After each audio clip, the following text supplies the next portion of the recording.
dia dapat, nikmat cerah dia dapat.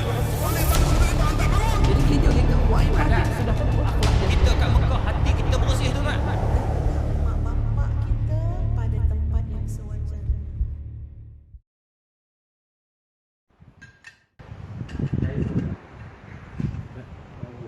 Ya?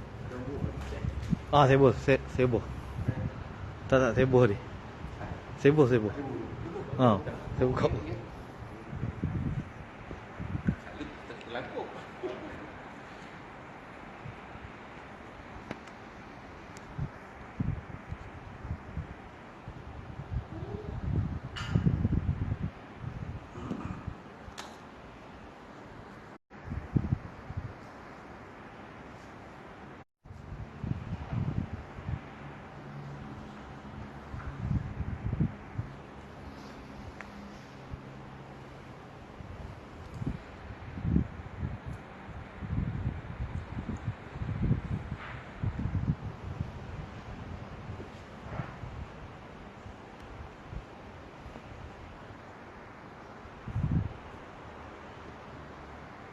Bismillahirrahmanirrahim.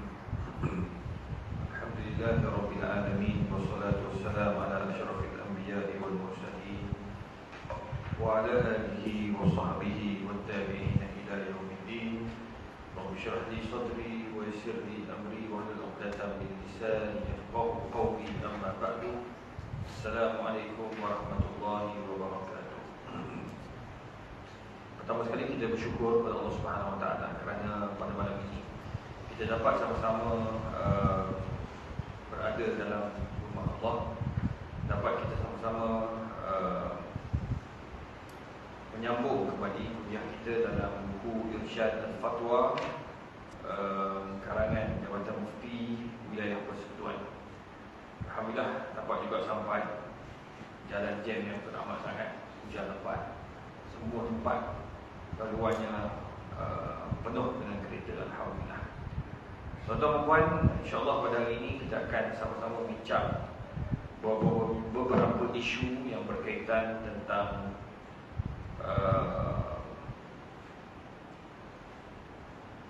fatwa ataupun persoalan-soalan yang dibincangkan di peringkat Jabatan Mufti Wilayah Persekutuan. Maka telah dibukukan, telah dijadikan Irsyad Al-Fatwa, dan insyaAllah kita boleh baca dan kita boleh faham sekurang-kurangnya buku ini dimanfaatkan dan bukan dijadikan sebagai perhiasan di masjid-masjid dan surau-surau. Baik, antara perkara yang ditanya berkaitan isu agama dan ideologi. Soalan pertama, terangkan golongan Jabariyah.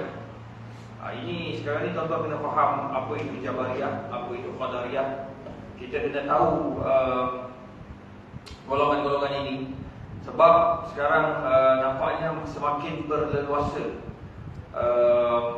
ajaran-ajaran sesat, sama ada di wilayah, di Melaka, di beberapa negeri yang lain.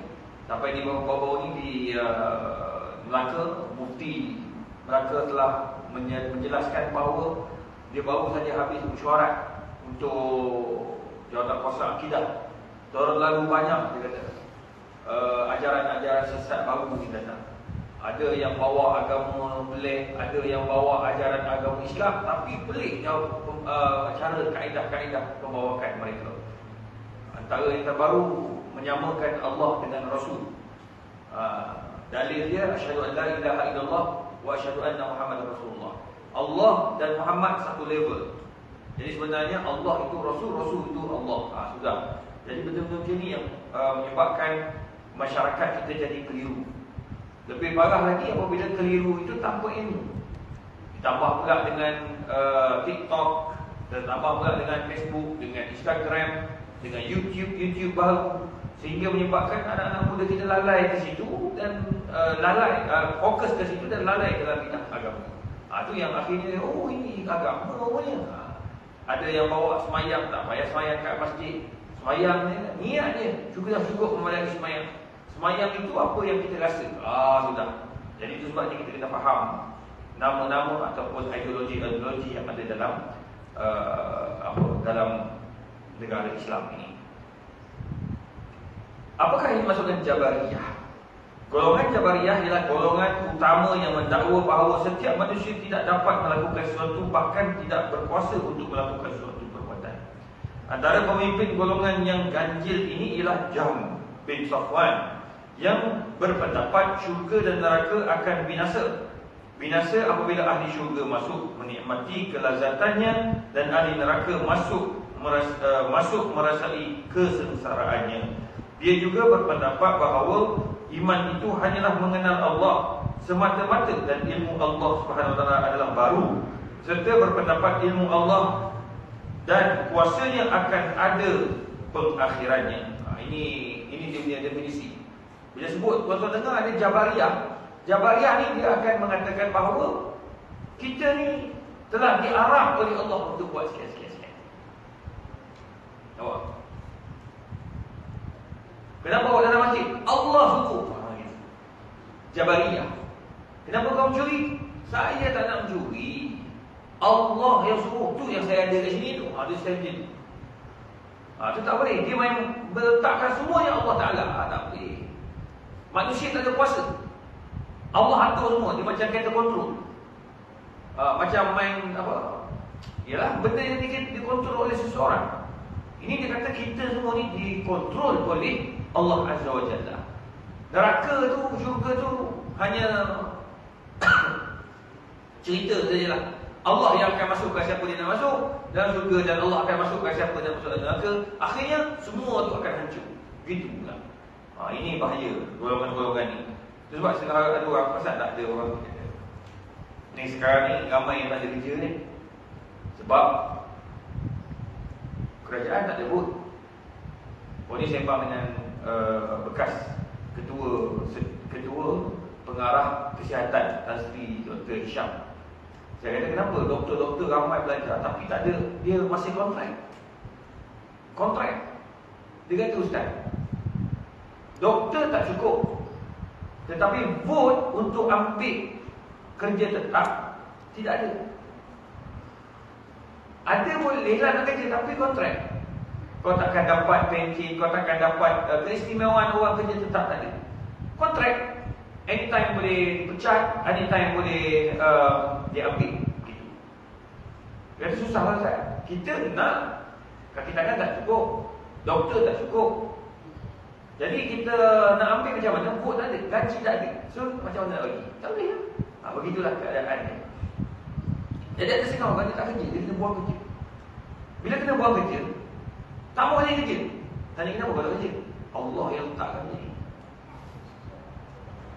Apa bukti Allah tu? Covid apa ni? Kena buang kerja. Elok-elok aku dah kerja elok, gaji elok, dah kena buang. Bila kena buang nak minta kerja tak dapat. Antara pilot, ada setengah bahagian pilot sampai hari ni tak dapat kerja lagi. Bukan kecil-kecil punya. Tak dapat kerja lagi. Dia kata dah minta banyak kali dah tak dapat. Ini Allah punya pasal. Disalahkan Allah Ta'ala. Jadi susah. Dia di rumah main game. Kenapa kau main game? Allah yang suruh. Kalau Allah tak suruh, nescaya hari ni aku dah kerja tak? Dia salahkan Allah Ta'ala. Payah.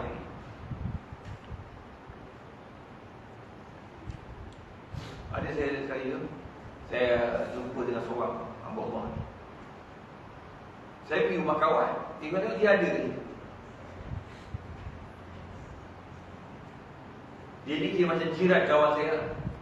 Masa duduk tu, tuan-tuan, sembang, pergi pun tengok sembang dengan saya. Dia kata, ustaz, kita sekarang ni dah buhala dah. Saya kata, kenapa? Kita dah tak tahu apa yang kita buat. Semua diatur oleh Allah. Saya pun penting. Apa maksud atur oleh Allah ni? Yalah, orang buat gini, berlaku Covid, lepas tu kita terpaksa gini. Allah semua ni. Kita tak ada pilihan. Situ pun saya tahu dah, dia ni Jabariyah. Itu bahaya. Jabariyah ni dia sandarkan semuanya kepada Allah SWT. Manusia tidak dapat melakukan sesuatu, bahkan tidak berkuasa untuk melakukan sesuatu. Tak ada. Nanti tuan-tuan akan tengok lagi, dia ada kumpulan baru lah, kumpulan lain lah. Kumpulan ni pun pening juga. Semua pening.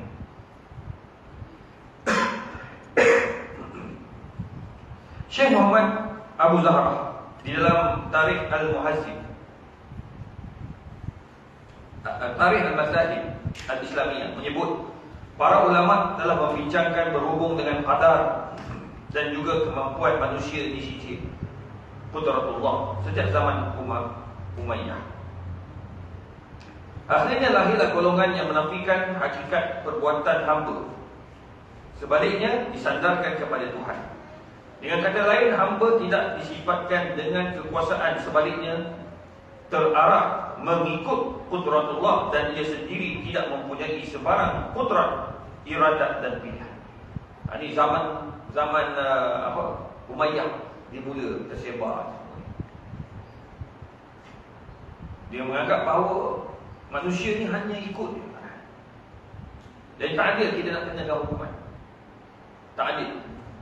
Buat undang-undang tu semua mengarut sebab bukan salah kita, Allah yang salah. Semua salah Allah Ta'ala. Contoh macam ni lah, kita tak berjaya kita belajar tak berjaya, salah bapa kita dia suruh belajar, tak nak belajar. Lepas tu bila tak berjaya, tak susah hidup begini-gini, ni bapa aku, dia salahkan bapa banyak. Kau yang malas. Allah dah bagi pilihan. Itu sebabnya manusia ni dia tak boleh nak salahkan Allah Ta'ala. Allah dah jadikan macam ni lah tuan-tuan.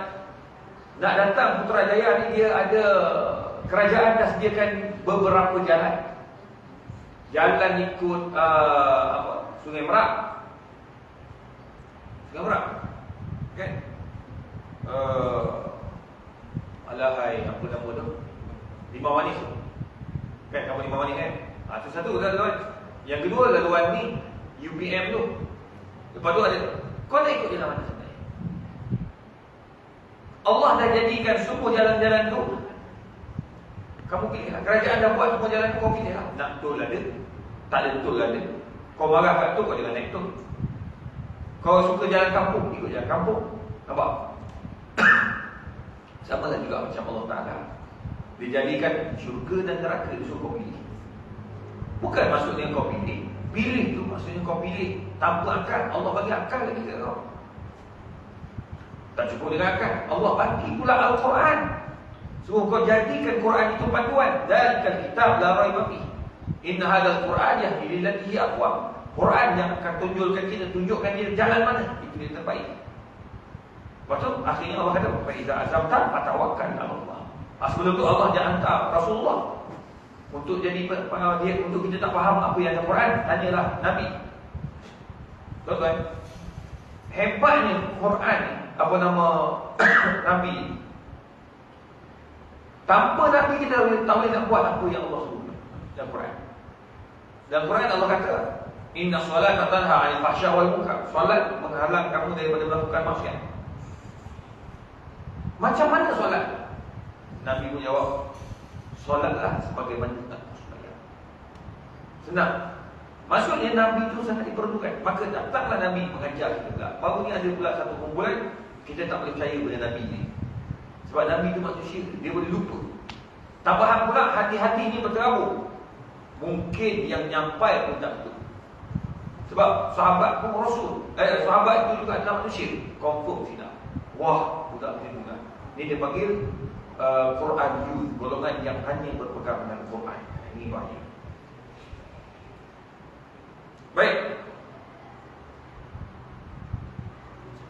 Asy-Syahrastani dalam kitabnya Al-Bilal wal Nihal berkata, sesungguhnya Allah Subhanahu Wa Taala menciptakan segala perbuatan mereka mengikut kehendaknya, sama seperti segala yang beku dan jumud. Kemudian disebabkan perbuatan kepada mereka secara majaz, sebagaimana dikatakan pokok berbuah, air mengalir, batu bergerak, matahari terbit dan terbenam, langit menurunkan hujan, tanah mengeluarkan tumbuhan dan berbunga, dan begitulah seterusnya. Termasuk juga pahala dan seksaan adalah secara paksaan. Maka taklif ketika itu juga seperti paksaan atau terarah. Bagi menentukan sejarah awal kemunculan golongan yang bercakap hal seperti ini, yang membawa golongan ideologi ini, terdapat sedikit kesukaran disebabkan kesamaran maklumatnya. Dia sebenarnya kalau tuan-tuan tengok buah, berbuah, bukan sebab berbuah tu sebab Allah nak jadi buah, tak. Mesti kena ada usaha manusia. Kalau tak berbaca, buah takkan berbuah. Kalau tak siram air, buah takkan berbuah, pokok takkan hidup. Maka perlu juga kepada usaha manusia. Baginya kita serahkan kepada Allah Subhanahu Wa Taala. Dalam hal ini, tuan-tuan dan puan,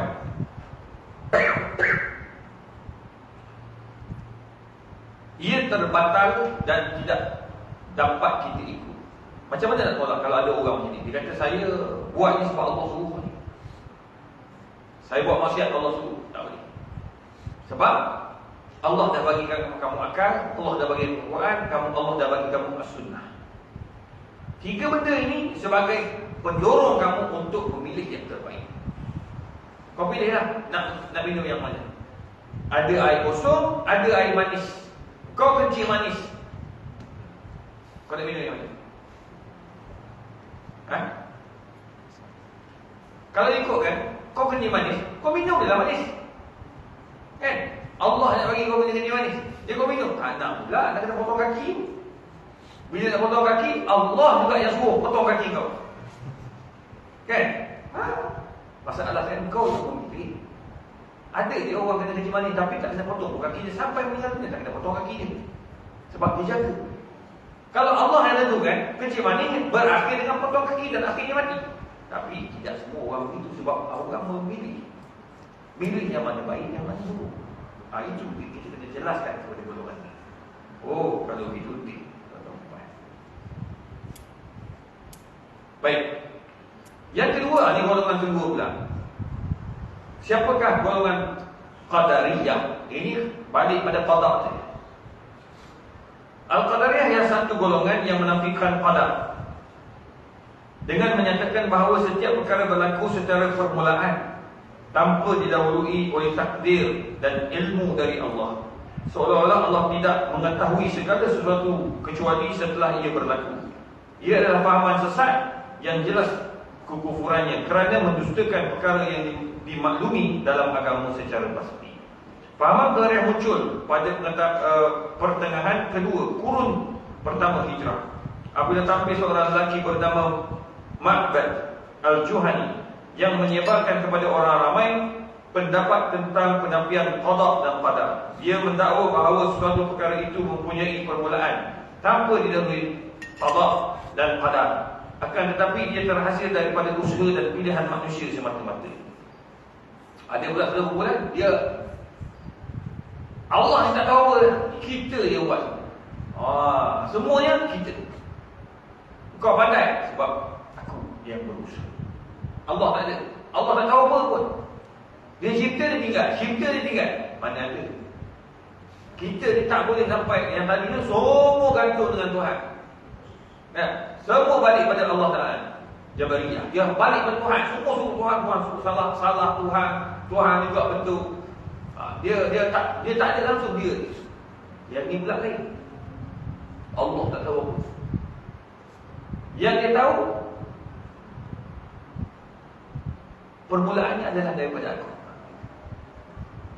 Mana bukan orang lain yang puji, bukan Allah yang puji. Allah tak tahu. Ma'bad Al-Juhani mengambil fahaman ini daripada seorang lelaki Nasrani penduduk Iraq bernama Susan yang mendakwa bahawa dirinya Islam. Ma'bad adalah orang yang pertama menyebarkan pendapat yang menafikan qada dan qadar. Sedangkan qadar ni Allah yang tentukan.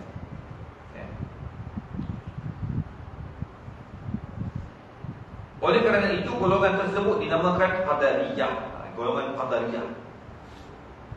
Qada tak ada, qadar yang berlaku ni semuanya atas usaha kita dan sebagainya.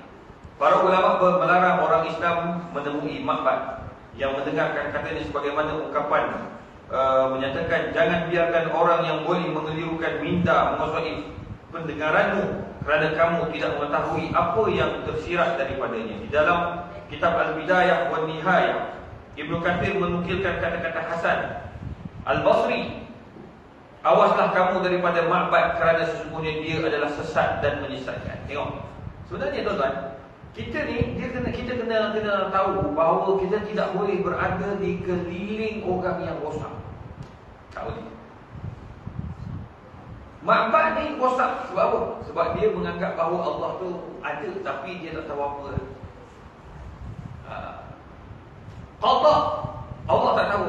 Qada tak ada berlaku. Yang berlaku qadariyah. Dia terus. Maknanya apa yang berlaku tu itu adalah hal masalah kita. Kita yang memilih. Kita semua kita. Kau pandai sebab kau lahir sebab mak bapak kamu. Tak ada langsung dibalikkan kepada Allah Subhanahu Wa Taala. Itu bahaya. Riwayat daripada Yahya bin Ya'ma dalam kitab Sahih Muslim menyatakan bahawa orang yang mula-mula mempersoalkan qada dan qadar ialah Ma'bad al-Juhani. Ketika Yahya dan Humaid bin Abdul Rahman bin Himyari mengerjakan haji atau umrah, mereka berkata, sekiranya kami menemui seorang daripada sahabat Rasulullah, nescaya kami akan bertanya dakwaan mereka tentang qada dan qadar. Lantas mereka menemui Abdullah bin Umar bin Khattab sedang berjalan masuk ke masjid lalu mengapitnya di sebelah kiri dan kanan. Yahya menyangka Humaid mewakilkan bercakap lalu berkata, wahai Abu Abdurrahman, Abdullah bin Umar, telah muncul di kalangan kami golongan manusia yang membaca Al-Quran dan menuntut ilmu. Lalu Yahya pun menyebut golongan yang dimaksudkan tadi yang mendakwa qada dan qadar itu tidak wujud dan setiap perkara berlaku tanpa kaitan dengannya, iaitu tak ada kaitan dengan qada dan qadar Allah Azza wa Jalla. Kata Abdullah bin Umar, jika kamu menemui mereka, katakan aku berlepas diri daripada mereka dan mereka juga tiada kena mengena denganku. Demi Allah, adanya seorang daripada mereka memiliki timbunan emas terbesar Bukit Uhud, lalu dibelanjakannya, maka sudah pasti Allah tidak akan menerimanya sehingga dia beriman dengan qada dan qadar. Maksudnya qada dan qadar itu ada kaitannya dengan kehidupan kita. Kita tak boleh nak kata qada dan qadar itu tak ada. Semuanya atas sebab kita. Tak. Mesti Allah nak tunjuk kepada kita bahawa Allah itu ada. Tetapi kita juga yang memilih. Pada masa yang sama kita juga menyerahkan juga diri kita kepada Allah Subhanahu Wa Taala. Ini golongan yang kedua. Ini golongan yang ketiga pula, iaitu Syiah. Apakah pandangan tentang Syiah? Apa maksud Syiah? Adakah ia berbahaya? Syekh Muhammad Abu Zahra di dalam kitabnya Tarikh Al-Mazahib Al-Islamiyah menyebut Syiah merupakan mazhab politik Islam yang terawal muncul pada akhir pemerintahan Utsman radhiyallahu anhu dan mula berkembang pada zaman Ali bin Abi Thalib. Ini Syiah. Sejarah Syiah selepas kematian Utsman, masa Ali memerintah. Sebab golongan ni golongan yang dia kata dia sayang Ali, dia sayang keturunan Nabi, tapi dia oranglah juga yang membunuh keturunan Nabi sallallahu alaihi wasallam. Dia juga yang membunuh Ali. Golongan ini juga yang membunuh Hasan dan Husain, ya, sehingga mereka memenggal kepala cucu dan Nabi SAW di Karbala. Cuma sekarang dia orang nak minta ampun atas perbuatan itu. Dijadikan tanah Karbala itu sebagai tempat sujud. Itu yang dia orang ada batu tu. Dia buat batu Karbala, batu daripada tanah Karbala. Dia orang buat di mana-mana kita berada, kita tetap sujud di atas batu Karbala. Itu orang Syiah punya sembahyang. Golongan Syiah telah bergaul dengan orang ramai. Ini yang kita risau. Sebab kat Malaysia pun, sebagaimana kita maklum, memang ada golongan itu. Memang ada. Sebab di Malaysia mengharamkan semua jenis Syiah. Syiah ni ada banyak mazhab Syiah. Dia ada yang paling dekat dengan Ahli Sunnah dan paling jauh pun ada. Paling jauh ni sampai dekat, awak Ahli Sunnah wal Jamaah, saya boleh bunuh awak. Bunuh awak ni dapat pahala macam bunuh seekor cicak. Gitu. Sebab dianggap golongan ni tidak faedah dalam agama. Itu bahaya. Cuba macam kawan-kawan saya wartawan, media-media dia orang buat rakaman TV dekat Iran. Dia jaga betul. Dia orang takkan tunjuk yang mereka ni Ahli Sunnah wal Jamaah. Sebab sampai dekat sana ada yang fanatik. Bila fanatik, dia sangat benci kepada ahli sunnah, dia bunuh. Itu kita ingat. Itu yang paling teruk lah. Ada yang Syiah yang tak teruk, dia panggil antara lain Zaidiyah, dekat dengan ahli sunnah wal jamaah. Cuma kita di Malaysia tak menerima mereka. Sebab perangai Syiah ni satu, dia suka taqiyah. Depan kita dia nampak baik, tapi sebenarnya dia cuba nak menjatuhkan agama Islam. Contoh, ada seorang kawan kita, dia adik dia kahwin dengan orang Iran. Orang Iran ni memang pandai-pandai. Memang pandai-pandai. Tuhan jadi orang Iran ni, pertama dia orang Parsi kan. Keturunan Parsi. Parsi ni memang antara yang hidup, dia orang yang dulu berteknologi. Yang kedua, orang ni memang cantik. Sebab kucing yang cantik dia memang kucing Parsi. Orang Iran ni memang handsome dan cantik. Perempuan dia pun cantik, lelaki dia pun handsome. Yang datang buat PhD dekat UKM apa-apa, tengok memang handsome dengan tubuh tinggi, putih, kemas. Otak tu saya cakap lah, otak memang bijak. Dia orang ni boleh dia belajar tu hafal, tak ada masalah lah. Memang kawan-kawan saya profesor dalam bidang engineering ke apa, dia kata kalau orang Iran memang kita orang nak sangat. Memang budak bijak Iran. Tuhan bagi bijak. Cuma ya, dia orang ni Syiah. Syiah ada yang nampak, ada tak nampak.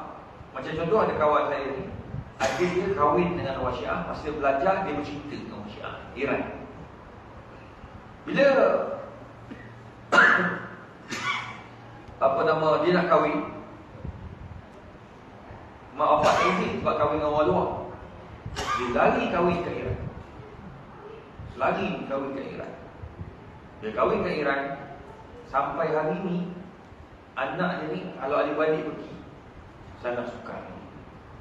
Rupanya suami dia bila balik sana, ada lagi 3 isteri. 3 isteri. Bila pergi sana jumpa adik dia, kakak dia ni, adik dia. Adik dia ni memang pertama semayang dah tak semayang macam kita dah.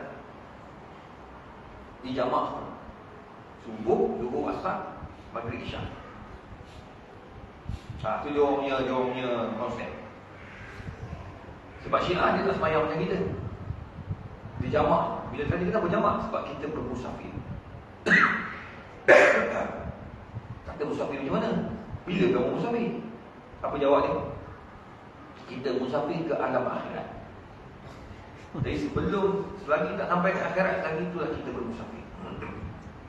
Jadi tak bedah kita semacam 4 rakaat tu, sebab kita bermusafir begitu. Saya pula jawab, habis takkan kita nak sembahyang betul penuh nanti bila di akhirat? Masa tu bukan nak waktu sembahyang lagi lah, kan?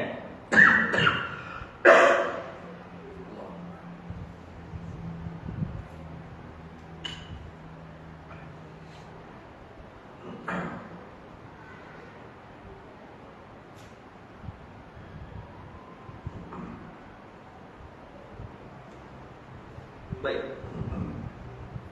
Syiah bukanlah satu tahap sahaja. Ada yang melampau dan ada yang penuh dengan insafan. Dengan sebab itu, ada ulama yang menyebut bagaimana para sahabat yang melebihkan Ali radhiyallahu anhu atas semua sahabat seperti Ammar bin Yasir, Al-Miqdad bin Aswad, Abu Zar Al-Ghifari, Salman Al-Farisi, Jabir bin Abdullah, Ubay bin Ka'ab, Huzaifah dan ramai lagi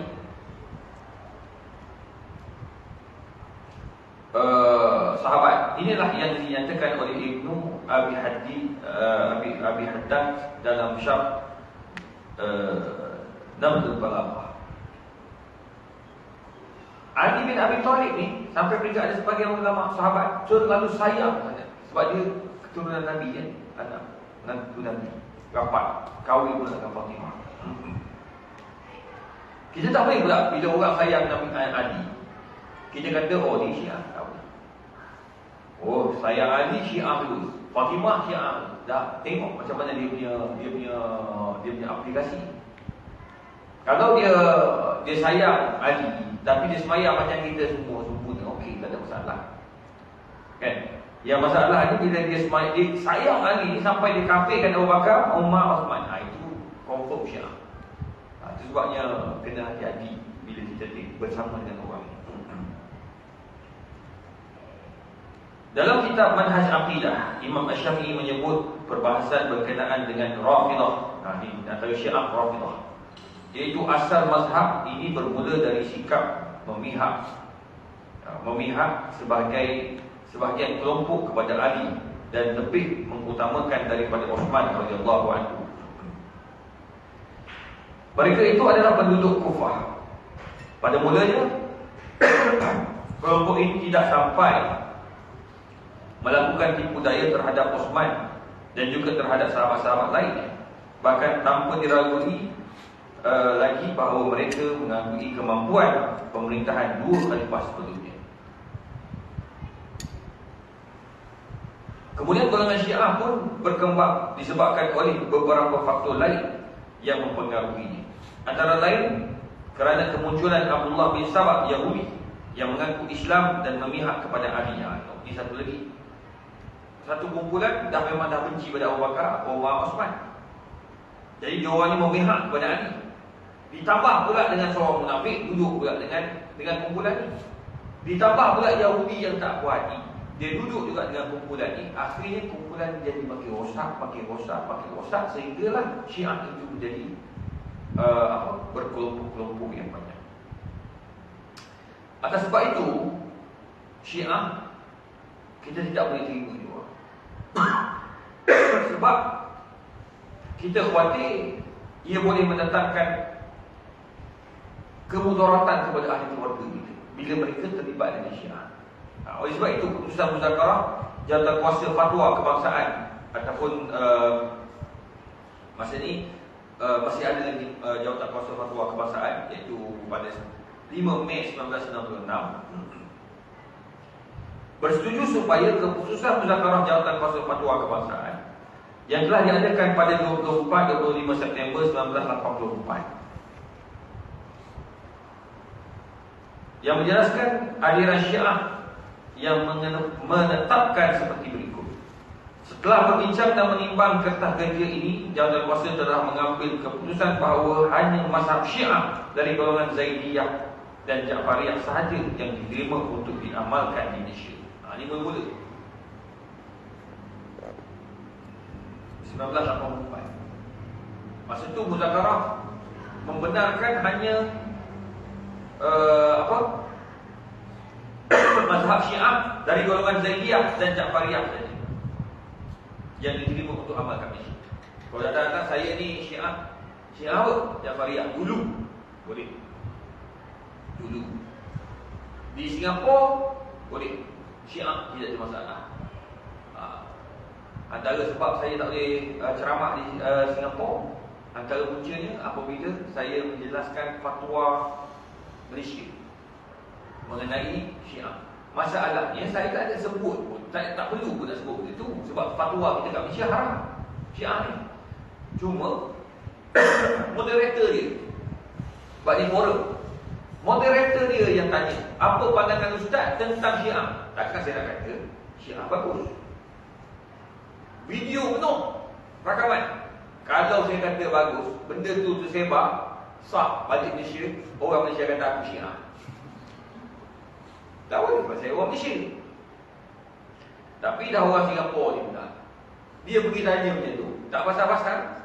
Bahagian keselamatan dia telah ambil rekod dan melarang saya untuk bercakap mengenai agama kerana saya tak menghormati orang Syiah di Singapura.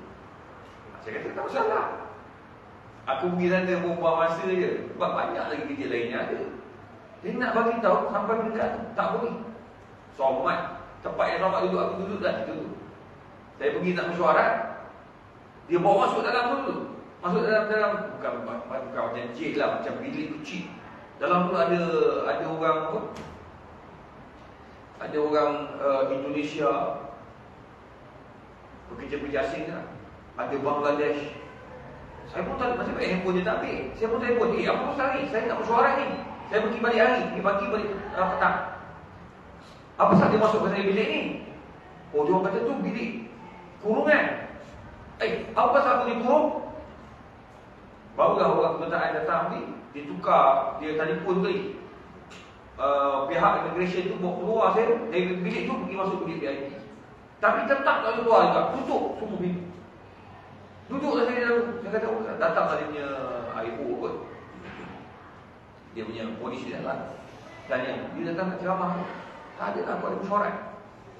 Ada mesyuarat.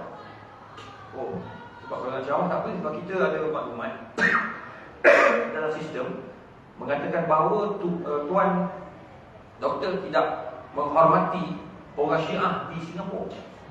So saya kata, saya orang Malaysia. Malaysia memang tak boleh sebut, memang tak benarkan Syiah dekat Malaysia.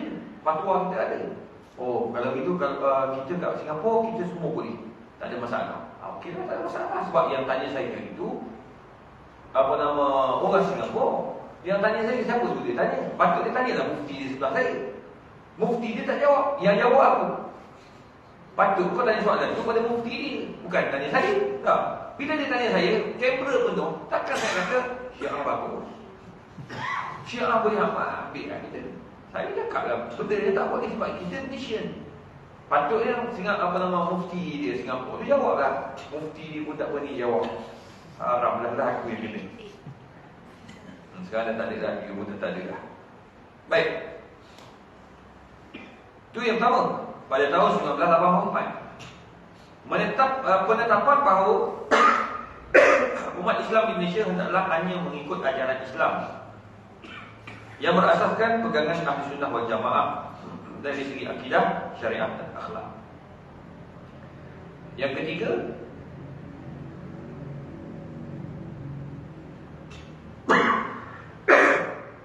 menyokong dan menerima cadangan pindaan perlembagaan persekutuan dan perlembagaan negeri-negeri bagi peruntukan dengan nyata bahawa agama bagi persekutuan dan negeri-negeri hendaklah agama Islam yang berasaskan pegangan Ahli Sunnah wal Jamaah dari segi akidah, syariat dan akhlak.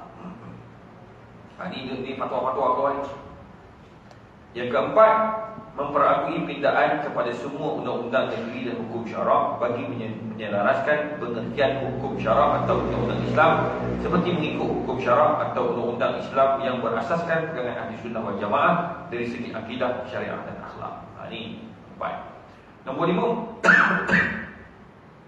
5, memperakukan bahawa ajaran Islam yang lain daripada pegangan Ahli Sunnah wal Jamaah adalah bercakap dengan hukum syarak dan undang-undang Islam, dan dengan demikian penyebaran ajaran yang lain daripada pegangan Ahli Sunnah wal Jamaah adalah dilarang.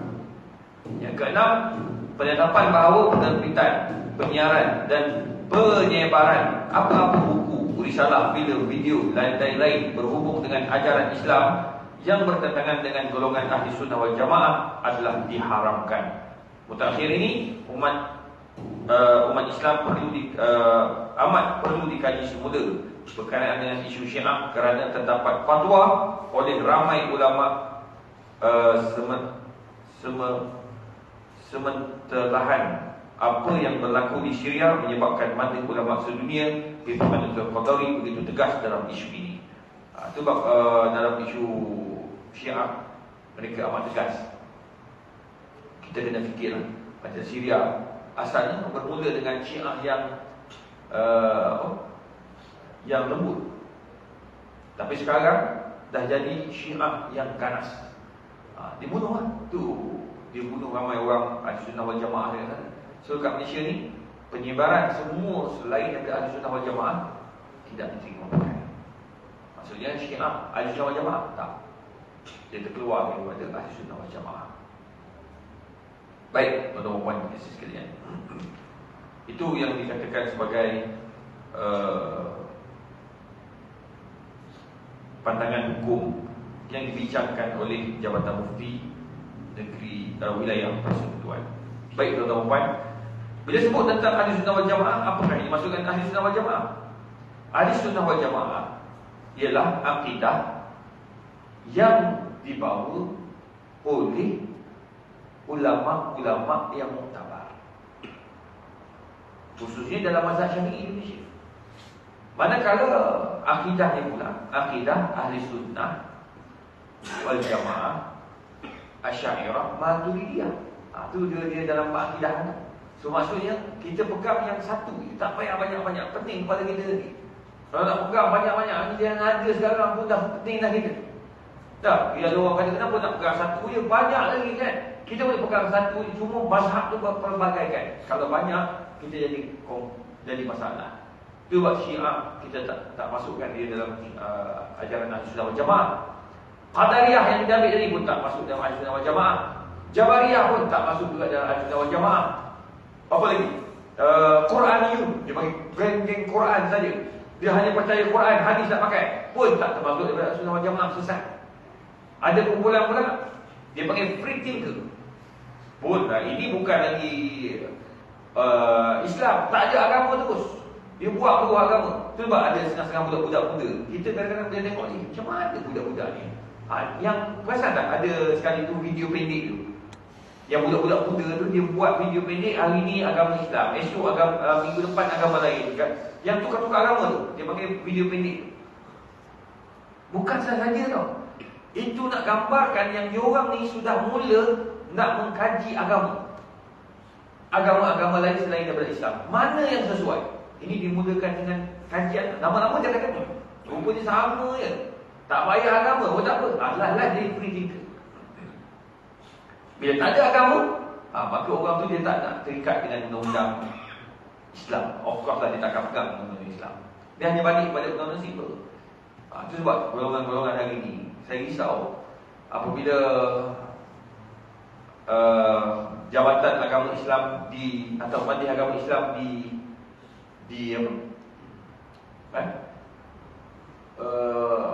dilawan di Mahkamah Sivil. Kan? Contoh di Kelantan tu, di Sabah kan. Yang terbaru ni kan isu tauliah. Kan cabar juga. Sekarang ni nampak memang betul, dia boleh cabar majlis agama. Ini satu permulaan. Orang bukan Islam akan tengok, orang Islam dia pun cabar. Dan menang, boleh jelaskan bahawa jabatan agama silap ke apa benda kan. Dia cabar. Maknanya kita boleh cabar. Sekarang ni dah ada urut-urut geng-geng sistem Islam pun nak cabar juga. Kita boleh cabar kan macam ni. Kita boleh lawan. Ada juga kumpulan lain pula, kumpulan yang menyokong LGBT pun boleh cabar. Dia kata kalau jabatan agama, ini hak asasi. Nampak tak? Bila semua pakat nak mencabar, akhirnya tidak ada kekuatan pada majlis agama dan juga pada jabatan agama. Akhirnya semua orang boleh cakap apa dia nak cakap. Susahlah macam ni. Wallahu a'lam. Jadi itu pembukaan kepada fitnah yang kita khuati. Wallahu a'lam. Baik tuan-tuan, saya nak buka soalan. Kalau ada soalan, ni berat sikit daripada tajuk dia berkaitan tentang akidah. Dan benda ni bukan boleh main-main, dan kita tak boleh anggap bahawa ia tak perlu faham, tak perlu tahu. Sampai bila kita tak tahu? Tadi saya jumpa dengan seorang Chinese. Dia ni bukan Islam, tapi soalan dia tu macam Qadariyah hari kan? Macam Qadariyah, macam Jabariyah. Kita kenapa perlu semaya? Dia ni free thinker pada asalnya. Dia Chinese tapi free thinker. Dia tanya, makan sekali saya satu meja. Saya doa dia dapat hidayah. Sebab dia nak pergi Mekah. Dia bukan Islam, tapi dia nak pergi Mekah dan tengok Kaabah. Saya tak pergi. Ada seorang kawan dia kata bolehlah bagi dia bawa. Mana tahu bila tengok Kaabah dia masuk Islam kan? Saya tak boleh. Syarat nak masuk pergi tengok Kaabah tu mesti Islam dulu. Itu prinsip itu. Jadi bila dah sebut macam tu, dia pun cakap, dia kata, apa reason orang bukan Islam tak boleh tengok Kaabah? Tak boleh masuk dalam tanah suci, tak boleh masuk tengok Kaabah. Now, I boleh tengok by Google pun. Live by Google. Apa beza? Patut you blind, non-Muslim, nak tengok Kaabah, mesti tengok tulis Muslim, baru kita boleh tengok. Tak, boleh, I boleh tengok. I nak tengok sangat, I buka TV. TV rumah I boleh kata 70 inci lebih. Oh, I tengok bapa. Okay, no problem. I boleh tengok your Prophet Muhammad punya kubur. Tapi kenapa I tak boleh masuk? Dia tengok macam tu. Macam nak jawab kalau kita orang Islam. Kita pun kalau ni pakai logik, oh betul juga. Patutnya kita, you pun tak boleh tengok. Oh kena pakai gitu kita. You pun sebenarnya Google pun you tak boleh tengok. Sudah. Siapa boleh sekat orang tengok dari Google? Tak boleh. Maksudnya kamu nak tengok secara maya, you punya pasal. Tapi arahan Allah, you tidak boleh pijak tanah suci itu kecuali you masuk Islam. Oh, dia betul kata, oh, maksudnya fizikal lah. Ya, fizikal. Maya you punya pasal lah. You nak tengok atas bawah, semua tu boleh. Tapi kalau nak masuk fizikal, you sentuh tanah suci tu tak boleh. Contoh, rumah dia, saya tahu rumah dia. Rumah dia dekat Damansara tu, kawasan Ili. Kawasan Ili. Kan? Nak masuk rumah dia tu kena lalu 2 guard. Guard pertama, guard kedua, baru dia masuk rumah ni. Lepas tu saya kata saya tahu alamat ni, saya type kat Google. Keluar rumah ni, akad. Saya zoom, nampak ada Ferrari sebiji, ada Lamborghini sebiji. Nombor plate pun dah tahu. Tengok. You, I nak masuk rumah you, now I boleh masuk. I tengok saja. Tapi fizikal I boleh masuk. Kalau I fizikal, I kena lalu 2 guard. Macam yang kita pernah pergi rumah you dulu. Oh, dia kata, oh bijak-bijak. Cara you jawab bijak. Padahal bagi saya biasa jawab yang bijak. Tapi nak bagi tahu yang kita ni ada prinsip hidup kita. Tak boleh. Kalau Allah kata tak boleh, Nabi tak boleh, kata tak boleh, tak boleh. Sebab nak jaga tanah suci itu daripada dicemari oleh tangan-tangan orang-orang yang bukan beragama Islam. Cukuplah apa yang mereka buat sebelum kehadiran Nabi Muhammad SAW. Itu sebabnya benda ni berat. Walaupun saya tengok dari saya baca ni dah, berat ni tajuk ni. Tapi tak apalah. Sampai bila tuan-tuan nak gelak je kata.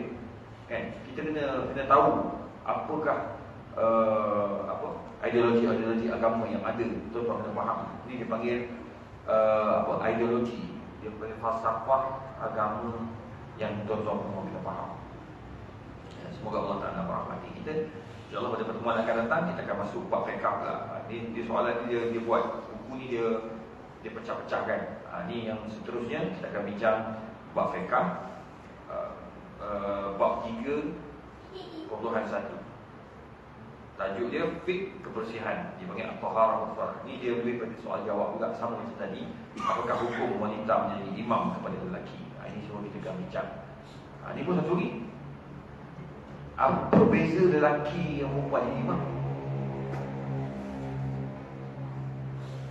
Kalau ikut kan, salah ke perempuan jadi imam?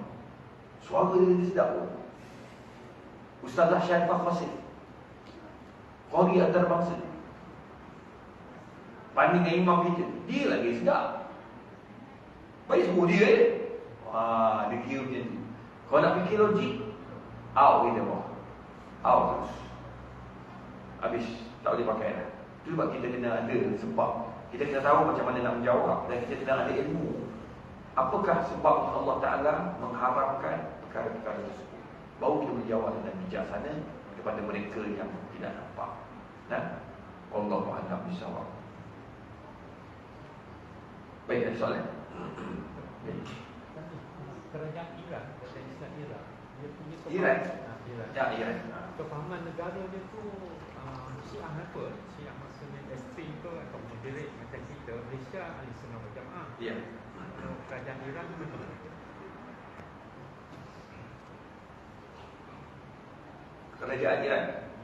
Kerajaan Iran dia Syiah. Memang mazhab Syiah. Cuma dia tak peganglah mazhab yang membunuh Ahlussunnah wal Jamaah. Dalam politik dia lain, dalam pentadbiran mereka lain. Mereka berkawan, mereka ada hubungan diplomatik dan sebagainya. Kita pun ada diplomatik dengan Iran. Dia orang datang sini mana dia bunuh kita ni? Tak ada. Kan? Tapi dia boleh ikut kita. Dia boleh duduk dengan kita. Pada masa yang sama dia boleh tarik budak-budak kita pergi sana. Sebab dia orang kaya. Kaya sangat kerajaan. Tengok duda kita susah. Tak apa, don't worry. You apply, I tolong you, I adjust you dapat beasiswa. Bila dapat beasiswa, tarik pergi sana. Lama-lama orang tu jadi ada pemikiran cinta kepada Ali, benci kepada Abu Bakar, Umar, Osman. Dia bawa dia orang ni bukan golongan yang menyerang. Tak, dia orang ni jenis orang ideologis. Dia fikir macam mana nak tarik orang ni bersetuju dengan Syiah. Itu dia orang. Tapi dalam masa yang sama dalam negara dia orang ada golongan yang ekstrim. Tempat-tempat tertentu.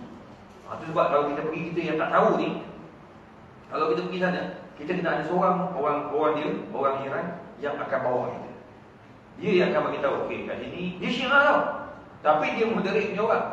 Dia kata kat sini you jangan cakap you Ahlussunnah wal Jamaah. You diam je. You ikut je. Jangan apa-apa dia kata Ahlussunnah wal Jamaah, dia tibai macam tu juga dia orang ni.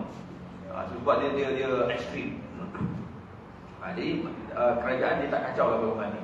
Sebab dia tahu itu adalah satu mazhab Syiah yang agak keras atau amat keras kepada golongan Ahlussunnah wal Jamaah. Sebab geng TV dia pergi dia tutup mulut tu. Semayang pun nampak macam dia jamak, padahal dia tak jamak pun. Terpaksa, kita pun terpaksa main-main keadaan. Tapi okey, dia layan, semua tak ada masalah. Dari sudut diplomatik sangat bagus.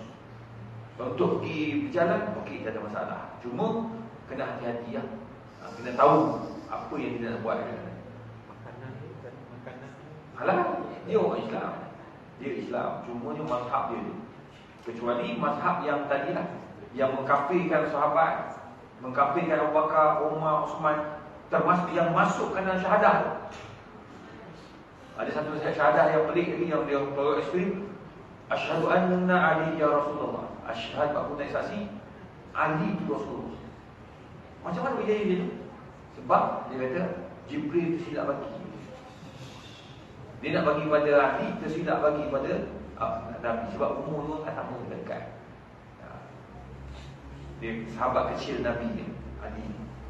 Itu dia orang lah. Banyak rekaan. Dia orang ni banyak rekaan. Jadi kita tak boleh nak pakai. Dari sudut diplomatik tak ada masalah. Allahuakbar. Cuma satu benda yang dia orang ambil, yang Khomeini lah. Dia panggil apa dalam politik tu? Dia panggil kerajaan Islam. Dia orang memang berjaya betul lah. Pakai jubah, pakai ni, tapi otak dia memang bijak. Dia walaupun dia macam tu, pembangunan dia dahsyat. Dia punya masjid, kubah dia emas. Kita cuba kubah emas. Esok hilang semua kubah-kubah. Jadi dia lain-lain. Sana negara yang kaya, Allah bagi rezeki. Tapi tengok, bila isu Palestin, mereka antara yang terawal untuk membantu. Itu hebat. Dia orang tu buat. Contoh pasal tak? Dalam banyak-banyak negara Islam, yang Amerika tak kacau Iran ni. Betul? Amerika pun tak kaji dah siapa Iran ni. Latar belakang dia, Iraq bersatu. Iraq, Saddam Hussein menolak Syiah, mati. Tapi Iran tak ada seorang pun kacau. Tak ada. Amerika tak sentuh pun Iran. Kan? Dia kacau Israel takut Iran. Itu kekuatan Iran. Itu bagus juga kalau kita membaca tentang Iran, pentadbiran Iran. Dan dari sudut agama tu, agama dia agama Islam. Cumanya tengok pada mazhab apa dia pegang. Kalau dia mazhab yang mengkafirkan sahabat, so memang mampu dia tu juga Islam. Wallahu a'lam. Baik, ada soalan? Kalau orang yang ketika semayang, adakah ada batas syahadah? Dia orang Islam, dia ketika semayang. Tengok kepada keadaannya. Kenapa dia pertikaikan solat? Dia orang Islam, tapi dia pertikai Islam. Dia pertikaikan solat. Apa saya solat? Aku rasa macam orang bodoh. Kita duk semayang siang malam, tongkang-tonggik tu miskin gitu. Hak makan apa geng-geng yang tak semayang, yang cari atas dahi ke apa semua tu, oh kaya. Main judi kalah juta, masuk pula lepas tu. Dia fikir, dia pertikai macam tu sebab dia tak percaya oleh Islam. Hati dia inat dan mengingkari, dia keluar dari Islam. Tapi kalau dia hanya pertikai, dia fasik dia. Jangan cepat nak kafir orang ni. Kita sikit-sikit kafir terus. Astagfirullahaladzim, kafir segala. Kan? Dia baru dah. Dia terlalu banyak baca jadi macam tu kan. Tu kena tanya juga, kenapa kau cakap macam ni? Tadi aku macam tertanya-tanya. Barunya ada seorang tu, perempuan, jumpa kat Petronas, saya beli minyak. Ustaz ni saya cakap, tanya sikit. Mak, kita beli minyak, nak tanya hukum pula saya. Tak kena tempat lah. Saya kata, cepat sikit boleh lah. Saya nak tanya satu benda lah. Kenapa kita tak boleh nak tengok Allah? Betul Allah di ujung? Sudah. Saya kata, ini jawab kat Petronas tak boleh. Kena jawab kat masjid, baru syukur sejam. Ini nak jawab macam mana? Jawab tak boleh. Ini jawab Allah berwujud. Dah. Kenapa tak boleh tengok? Patutnya yang baik-baik kita boleh tengok. Oh, elektrik baik. Baik, cuba kau buka. Mana elektrik? Tak nampak kan? Cuba cabut plug. Kau pegang wayar. Tengok apa jadi dengan kau. Di situlah baru tahu bahawa elektrik itu wujud. Tapi kau dah tak wujud dah depan. Sebab dah pegang mati lah kan? Maksudnya tidak semua yang kita nampak itu wujud. Tidak semua yang kita nampak itu kaedah dia apa? Tidak semua yang kita tak nampak tidak wujud. Kan? Semua tu kita kena faham. Wallahu a'lam. Boleh? Baik, insyaAllah kita jumpa pada bulan depan dalam Afrikah lah bulan depan. So kalau ada apa-apa kita bincang. Harap-harap doa lah tidak ada yang banjir lah malam ni. Saya rasa takut je. Hujan ribut semua. Dengan jalan hujan. Lepas tu hujan kuat, lebat sangat. Allah pertama kita baik sangka Allah tak hilangkan jerebu. Nombor dua tu yang kita risau tu banjir. Sebab rumah kawan-kawan saya ramai kat belah Kajang ni, yang kacang tepi sungai. Setiap kali hujan lebat, rumah dia mesti naik air. Kereta dah dulu kali tenggelam kan. Allah. Contohnya Alhamdulillah duduk kat Putrajaya, tak ada lagi tenggelam. Bukan maksudnya tak tenggelam, boleh tenggelam, tapi dengan izin Allah juga. Kalau Allah nak bagi air sampai kita. Tak. Saya ingatkan kita ni jauh dia laut. Naik kapal terbang nampak dekat kan. Tak. Putrajaya sempat laut kan. Kan? So jangan belagak sangatlah orang Putrajaya. Kan? Allah kalau nak bagi juga. So kita doa banyak-banyak. Wallahu a'lam bishawab. Auzubillahi rajim. Bismillahirrahmanirrahim. Alhamdulillahirabbil alamin. Wassalatu wassalamu ala rasulillah wa ala alihi wasallam. Allahumma fahmi bi iman. Tawil wa isi wa ta'asiri wa tahu. Sallallahu alaihi wasallam.